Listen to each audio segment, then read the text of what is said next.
Hello and welcome to Deconstructed, where we take a list that WatchMojo has already done and then break it down entry by entry to see why things placed where they did. Today is a much less contentious topic. It's the top 10 games that were before their time. Lots to learn here, so let's take a look at the ranking.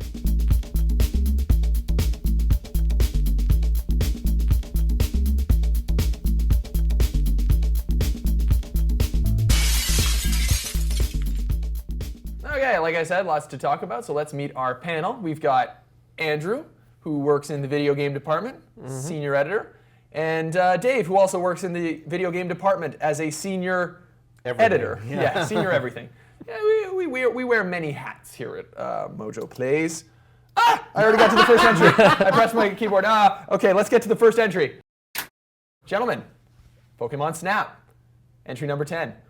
Now, why was this game before its time? Because I know there was some head scratching before this, but yeah, that seems weird to me because this is a really good game. Pokemon Snap is wonderful, but wonderful. It has something why to do is with it the ahead fact of that its time? It's not got nothing to do with the fact that it's not a bad game or anything. It's the fact that it was very limited how you could distribute your photos, because the whole game is about taking pictures of Pokemon, and the only way you could do that at the time was to take your cartridge into Blockbuster and get it printed out. And if you didn't have a Blockbuster, Yeah, but that's not a feature we give a shit about. Anymore. Well, today we would, because we have things like social media where you can share photos online, or you've got you can just print it out on a printer. Or oh, so you're saying that it was a game that was before its time because the technology to support the game, where you would share the different things that you've snapped, so to speak, was not in place. Exactly. Like if this game came out today, I guarantee you, social media would be flooded with pictures from Pokemon Snap. That's brilliant. Yeah. Yeah, I mean, and that's very similar to what happened when Pokemon Go came out. People were often just sharing pictures of the Pokemon they'd seen in funny places, right? Yeah. Well, yeah, funny story about that. We were in Toronto. My wife got a picture of Pokemon at the top of the CN Tower, so it looked like there were giant Pokemon destroying Toronto. Yeah, exactly. That's, I mean, we can all dream, right? Yeah, pretty much. Okay. So, so Nintendo, make another Pokemon Snap. That's why. That's why you need to make another Pokemon Snap. There you go. All right, Toronto sucks. Oh yeah, I thought he was going to apologize to Toronto, but he was just like, no, Nintendo, business ideas. Okay, let's move on to entry number 9. Okay, so now we're on entry number 9, and this is a entry, or rather a game series whose name I always mispronounce, so let me try this once more. Yakuza. Right? Good enough, good enough, good enough, Shenmue. good enough. Not Shenmue, but Shenmue. Shenmue. Shenmue. Okay.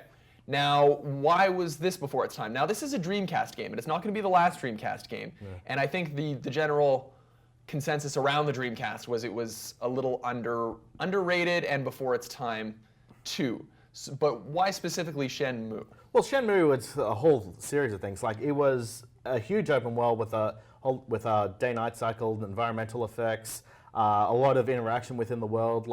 It was a very, very ambitious title for its time, and unfortunately, because it was stuck on the Dreamcast, a lot of people didn't see how much of an influence it had. But is that the fault of the game or the fault of the platform it was on? I think it is the fault of the platform. Well, exactly. Yeah. But because the thing is, a lot of the games on this list today, most of it is because of the fault of the platform it's on. But then I think, because I'm a bit confused then by ahead of its time versus pioneers. Because I'm not debating that this game is a pioneer, but I don't think it was ahead of its time because it worked really well. It functioned really well. I think I can answer that. So ahead of its time, I would say, is something that comes up with an idea, but doesn't, or comes up or implements mechanics or ideas well, but either didn't get the recognition it deserved, and therefore the recognition for pioneering that genre or mechanic goes to another thing, or the technology simply wasn't there at the time. Exactly. So I think so there's multiple criteria. Yeah, but I'd say the common thread that's running through it is that a lot of these games didn't get the credit for doing things that we credit other games for. And the thing with Shenmue as well, a lot of the things it did, Grand Theft Auto kind of took its thunder. And then later, the Yakuza series, which you mentioned before, is pretty much a spiritual successor of Shenmue, and a lot of people see Yakuza is actually heavily influenced from Shenmue, but not a lot of people don't know that. Okay. Right. Okay, so I think that's a good example to move forward with. That makes sense, because this game is really functional, and not all of the games on this list are fully functional. Well, the other thing is that Shenmue is getting re-released for the PS4 and Xbox One. Right. So And you'll get an opportunity to try this one, guys. Yay! Okay, number 8. Number 8. Now, last week on Deconstructed, and I'm not sure if either of you were here, but last week on Deconstructed we talked about cover shooters and cover mechanics and just waiting behind cover, and how that is essentially not only a pretty cinematic looking mechanic, but it helps with a major problem with consoles, which is free aiming, because it takes away your movement and allows you to like stand in a specific spot and aim. So I don't think anyone has heard of WinBack. I've actually, well, maybe some people have heard of WinBack. We've heard of it, but for those who are not familiar, can anybody fill us in? Okay, well, yeah, so obviously you didn't know about WinBack Covert Operations. It was also known as Operation WinBack in Europe and Australia. But basically the idea was, like, you had a snap cover-based mechanic where you press a button next to any sort of cover and you prone against the wall, and you can hold the aim button and it'll lock onto a nearby enemy and shoot it. So it was actually I think it was the very first game that did the cover mechanics. The next game that would actually do that would be a game called Kill Switch, I think, which was on the PS2. It was Kill Switch on PC and PS2. PC and PS2, yeah. So yeah, WinBack in that regard was well ahead this time. It was on the N64 right there. Also later came out on the PS2, although with very bad voice acting.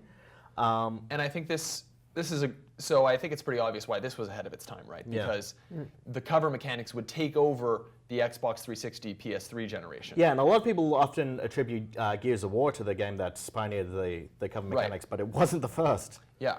And the other thing it also did is that it also introduced a laser dot sight. The laser sight. Yeah, which you saw in Resident Evil 4. Which is really ironic because he kind of looks like Leon. He looks He kind of does, yeah. especially Resident Evil 2 Leon. Yeah. Yeah, Jean-Luc does look like Leon, yeah. You were going to say something, Andrew? Oh no, but I mean, because this game came out like a year after Metal Gear Solid, and it was also sort of a very tactical kind of espionage game. Yeah, so, it did have a very Metal Gear Solid feel to it. but I can see why it's on the list for the cover mechanics alone. Yeah. For sure. Okay, let's move on. Okay. Deus Ex, or Deus Ex. Why would you, Andrew, I know you're the fan of this one, so why would you say this was ahead of its time? It just did so much more than a lot of other games did. So like, all of the mechanics that it did existed in other games, but it did all of those mechanics as well as those other games did. But and mashed put them together. all together in one really immersive, really long game. Can you give us a few examples? First-person stealth was done really, really well, way better than it had been done in other first-person shooters. Like, it took third-person quality stealth and put it in a first-person. Was this released in relation to Thief? 2000. 2000. And Thief was 98. 98. Well, but it also has full inventory system, role-playing mechanics, quest-based, like RPG dialogue systems, pretty good shooting mechanics. Upgrade system, like it has tons and tons of systems that all work really well together. I will correct you there. The shooting mechanics were hot garbage. I think they work in a stealth game. They're stealth game shooting mechanics. We're going to sit you down. They're not and make running you play gun. them. Yeah, although one thing I would question is, like, was it ever overshadowed? Because I don't think Deus Ex was ever overshadowed. Yeah, that's the one thing I'd say. It was before its time, but unfortunately, a lot of the most interesting parts of Deus Ex haven't been expanded upon greatly. Like, we've got moral choice systems where you can affect the story now. But what was amazing about this game was how well the developers planned for contingencies in the way that you could screw things up. And I think that's partly because while each individual level section was open, what we now call open world and completely non-linear, you approached those sections in a linear order. Like, there was the New York section, and then there was the Liberty Island section, and then the Hell's Kitchen section, et cetera, et cetera. So I think that allowed them to do that. But there are plenty of video essays out there that talk about how, like, little contingencies, like you killing this one character before you talk to this guy, like, there's dialogue options for all of that stuff. And I think it was before its time, but like you say, Dave, it might not have been really expanded upon since. Well, yeah, there was Human Revolution and Mankind Divided, but which are both good games. which are in their own- fantastic games, yeah. And Years later, though. Yeah, much, way, you know. way after. And it's harder nowadays for people to accept the sort of structure that this demands. And Human Revolution and Mankind Divided do that, which is so much that, like, you know, you have the open areas, but you progress through these areas in a relatively linear chunk. I could also say Mass Effect, maybe. Mass Effect definitely, but like, again, nothing has quite taken what was set as the ground base here, at least from a storytelling perspective, and taken it to the next level. So I suppose that's a shame, but. Maybe it's time for this game to get a remake or something, a full remake. A full remake. Well, I mean, There are lots of mods I think to do that. I think the prequel trilogy has actually like come up to the year where this one's supposed to be set. Those timelines don't really make any sense at all. No. But I'm not sure about remake. It would be nice if they could connect the two stories, but it would also have been nice if Mankind Divided was twice as long, because that felt like half a game. Yeah, it was very short, yeah. Maybe that one came out before its time to be complete. Oh, well. Keeping it going. Let's keep it going. Now, we're going to have another episode of Deconstructed to talk about covers that clearly ripped off other movies from the 80s, because that is Michael Biehn from Terminator. Yeah. But we're not, unfortunately, talking about that today. We're talking about Metal Gear. Not Metal Gear Solid, but Metal Gear. The original Metal Gear. I never actually got to play the original Metal Gear.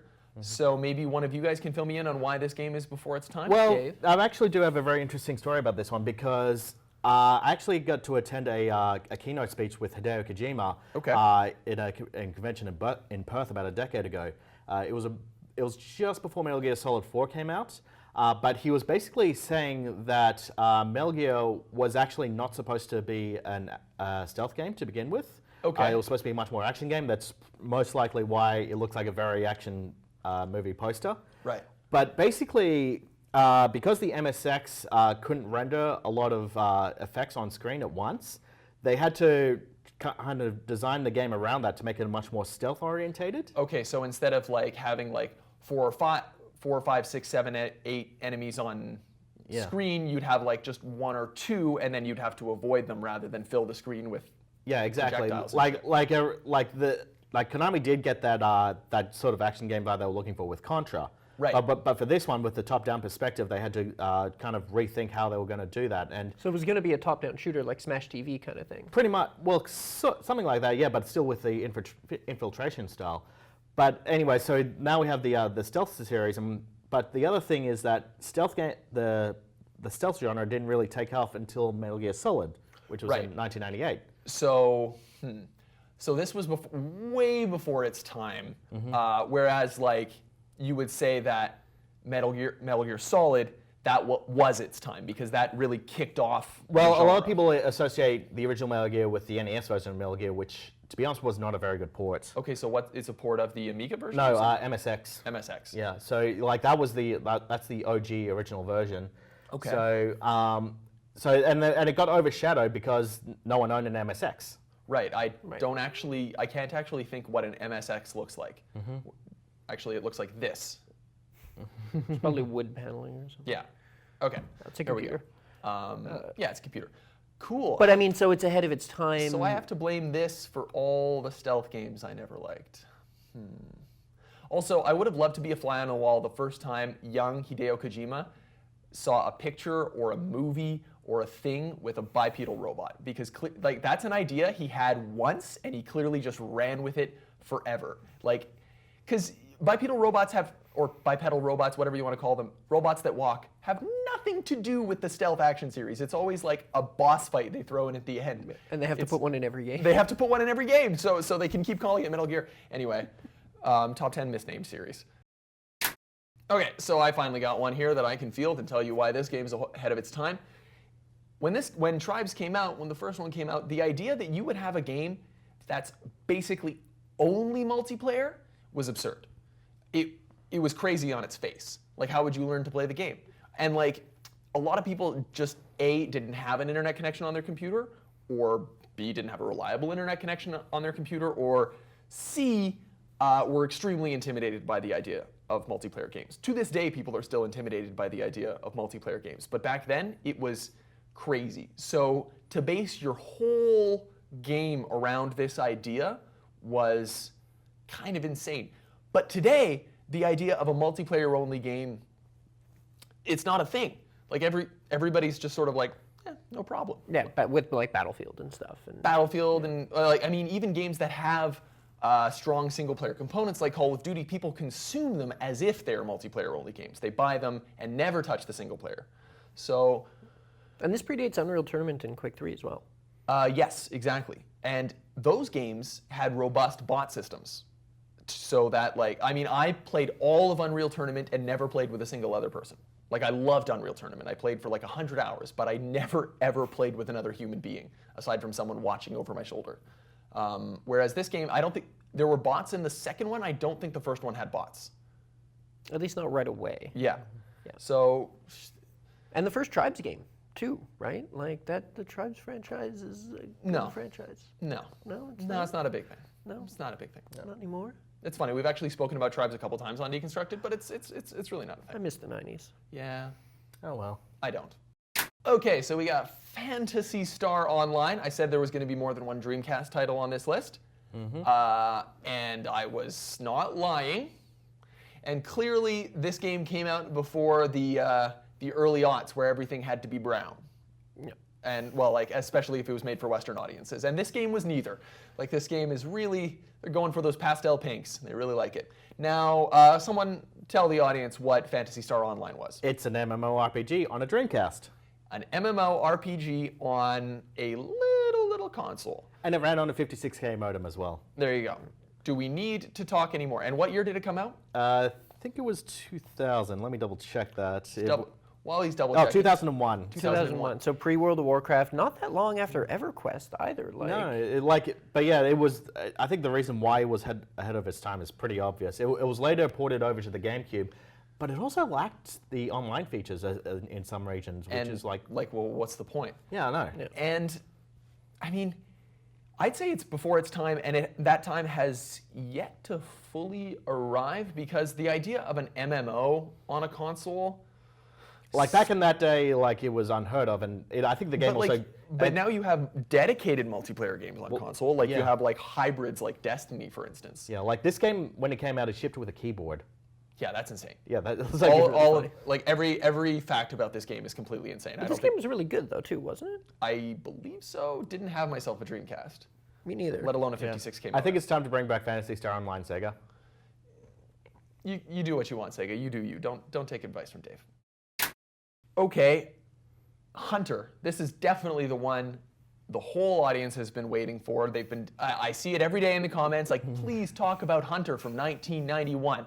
Well, finally we've gotten to it. Jeez, you animals. Andrew, tell them what this game is about, and I think people will understand why this game was before its time. But okay, this to me defines like ahead of its time. Okay. Right? Because it's almost like Halo 10 years before Halo. It was an open world 3D action game with multiple drivable vehicles. Whoa. In 1991. In 1991, I cannot stress how insane and impossible, and it kind of was impossible because the game is. It came on 2 floppy disks on the Amiga. You need to have the 2 drives on the Amiga 500 to run it. To run it, you had to have like 2 discs simultaneously. Yeah. In tandem, because one is the world and one is like the other stuff. It barely worked, and it was an accomplishment, but barely worked. I wonder why it doesn't get the recognition it deserves. That's a shame. I mean, you know, it seems that as we're going through this list, there are really no new ideas, just ideas that have been done slightly better over time. Yeah, the reason why I think this game got overshadowed, I think it's an obvious one. The name. Hunter? Hunter. It is a bit generic. Yeah. They could have like put like the word blade, or so Blade Hunter, or that's a movie, isn't it? No, but yeah, like just maybe like one extra, like not something the to greatest make marketing. it unique. I mean, it's not. It doesn't come anywhere close to PlayerUnknown's Battlegrounds or Lords of the Fallen for terrible names, but it's up there. It's not a terrible name. It's just not a very knowable name. or catchy name. Or Googleable name. Google, Although I don't think, Googleable name, yeah. I don't think they were thinking about Google back in 1991. They were they were just like, will this show up on Alta Vista? Anyway, I consider this very ahead of its time. Fair enough. And with that, we plow forward. Trespasser, Jurassic Park, The Lost World, or The Lost World, Jurassic Park, Trespasser, whatever. The Guy who's not, a lady who's where she's not supposed to be. Lady who's not supposed to be on Ila Nebula or Nebular or whatever. Or actually, I think she's on Site B in this game. Anyway, this is a classic example of a game that tried to do stuff that nobody ever asked for and never asked for again. And what I mean by that is specifically the way you manipulate items in the world.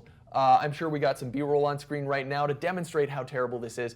But instead of, okay, so in your standard first-person shooter, when you pick up a gun, it's locked into your character's arms, and then like it's a completely affixed point. You move the camera, thus moving the gun. In some games, you can pivot your head around, like in PUBG, I think, if you're playing first-person, you can move your head independently. But 99.99% of the time, you've got a gun in a game, and it's like a fixed point to the camera. What this game would do is you have a hand, and the hand is what you move, and you grab the gun, and then like there's this really wonky wrist that she has, and like you kind of hold the gun up and then try to manipulate your hand into pointing the gun in a wrong direction, and it looks like Surgeon Simulator. It's really ridiculous. I'm trying to think of why else I would say it's before its time. Graphics? The graphics were gorgeous. It's also because it's essentially a survival game, isn't it? Right. You had something to say about the health mechanics? Well, that was, yeah. I'm not sure that mechanic would be so good. You had to glance down at your cleavage. Sorry if I just talked into my mic, but you glance down at your cleavage, and you have a little heart tattoo on your boobs. And the coloration in the heart tattoo tells you how much health you have left. That's the most bizarre thing. It's dumb.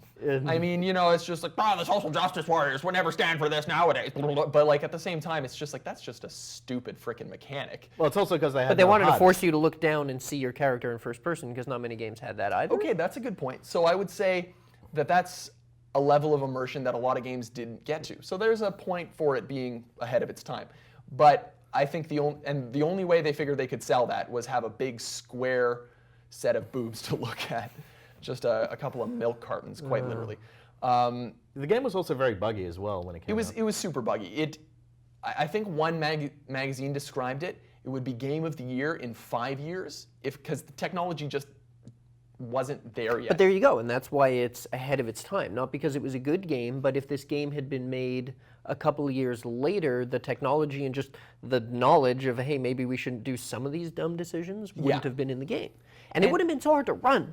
It was really hard to get this thing running well. Well, that's on what a I mean. PC. Like it just didn't run well at all, and it's a real shame because I guess we've kind of got a resurgence of popularity for Jurassic Park stuff. But at the time, a sweet first-person shooter where you could shoot raptors would have been amazing. Like people would have eaten that up, and I think a lot of people tried their very best to eat this game up, and alas, it did not work.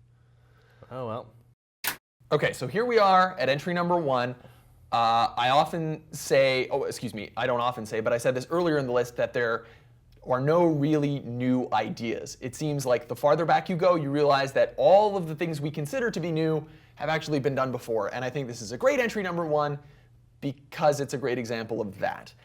Andrew, tell people what this game is and when it came out, and I think that what I just said should be explained. Okay, well, it's an open world 3D space sim that came out in 1984. So for some context, Return of the Jedi came out in 1983. Yeah. When did Super Mario Brothers came out? 1985. 1985. The year after. Yeah. So And also keep in mind, this was also after the video game crash as well. right. This game is over 30 years old. Oh my God. Yeah, I mean, and this is a genre that is still trying to really find its footing, like an open world space game. There's Elite Dangerous for sure, and that has a very dedicated following, but it's still somewhat divisive. No Man's Sky, we could talk forever about No Man's Sky, but let's not. Andrew, you're fond of saying that we're going to be flying real spaceships before we get to play Star Citizen. So it's just really amazing that they would have this much ambition and pull it off functionally. Like, this game actually worked. Yeah, like it ran with vector graphics, so like everything looks like a wireframe thing. But yeah, you can have actual dogfights. Fit on a compact disc. Fit on a compact See, disc. not even a compact, sorry, a floppy disk. One floppy disk. Yeah, fit on one floppy disk. One floppy disk? Are you sure? Yeah. Oh my God, so that's like 3 megabytes? Not even. Not even. It was smaller than that, kilobytes. Boy. Okay, so I don't think there's a lot of argument to be made that this shouldn't be considered ahead of its time. Before we go, though, do you guys have any games that you think might have been good contenders for the list? I really like the list, but I would have been tempted to discuss Outcast. Outcast, which was like an open world adventure game, Yeah, right? third person. There's like a crappy remake that's out right now, That's a but shame. it's crappy. No, It you can also buy the used- original one on Good Old Games. It also used voxel graphics, I remember, because that was one of the things. You didn't need a dedicated graphics card to play that game if you had a powerful CPU. Of course, for the time. Dave, anything that you would add? Yeah, there was a lot of early 3D racing games on the SNES. A lot of them ran very terribly, but the one I would definitely highlight, though, would be Stunt Race FX, mostly because it also ran at a very fast frame rate. Stunt Race FX. Yep. Cool. All right. I like to credit Daggerfall, which is like Elder Scrolls 2, but like a lot of the things that we associate, like the amazingness that like the open world had in Oblivion, and later the one that everyone actually ended up playing, which was Skyrim. All of that, a lot of the stuff that is so amazing about those games was already present back in the early 90s with Daggerfall. So that's my pick. Let us know in the comments, everybody, if you guys have games that you feel were ahead of their time, ones that we didn't mention. Let us know if we were wrong about anything. This isn't as contentious as a list, but we're always wrong about something, so please let us know. And I just realized I was wrong about Stunt Race FX because Virtual Racing came out before that. Virtua Racing. See, You Dave? idiot! Yeah. You idiot! Let us know in the comments if there's any other WatchMojo top 10s you'd like to see us deconstruct. Thank you to Andrew and Dave, my panelists, for today. And thank you for watching if you've gotten this far. See you next time, everybody.